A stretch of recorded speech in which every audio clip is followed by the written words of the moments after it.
Welcome to the IFRS for SMEs technical series.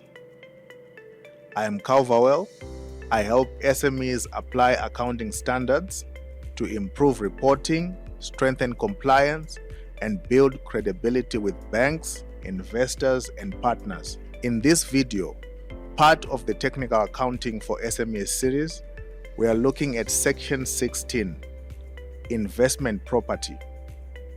We'll cover the definition, recognition, and measurement rules, including mixed-use property, leasehold property, and transfers. Investment property is land, a building, or a part of a building held by the owner or a lessee under a finance lease to earn rentals for capital appreciation or both. It is not property used in production, supply, or administration. That's PPE, or property held for sale in the ordinary course of business. That's inventory. The key feature is this: investment property generates cash flows largely independent of other assets. Only investment property whose fair value can be measured reliably without undue cost or effort on an ongoing basis is accounted for at fair value through profit and loss. If fair value cannot be measured reliably, then the property is accounted for under the cost model in section 17 PPE until fair value can once again be measured reliably. A property interest held by a lessee under an operating lease may be classified as investment property, but only if the definition is met and fair value can be measured reliably without undue cost or effort. This decision is made on a property-by-property basis. Mixed-use property must be split between investment property and PPE, but if fair value of the investment portion cannot be measured reliably, the entire property is treated as PPE. At acquisition, investment property is measured at cost.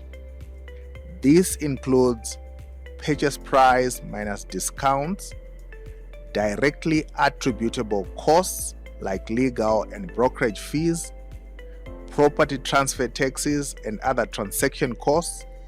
For self-constructed investment property, include all direct construction costs and costs to bring it into usable condition. For leasehold investment property, recognize at the lower of the fair value of the present value of minimum lease payments with a matching liability.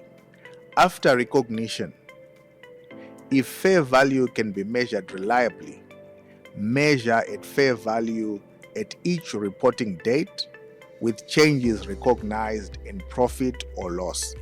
If fair value cannot be measured reliably, use the cost model in section 17 PPE. This is not an accounting choice. It depends on circumstances and ability to measure fair value reliably. Transfers occur in two ways. Change in circumstances. If fair value can no longer be measured reliably, move to the cost model. The carrying amount on the transfer date becomes deemed cost. Change in use.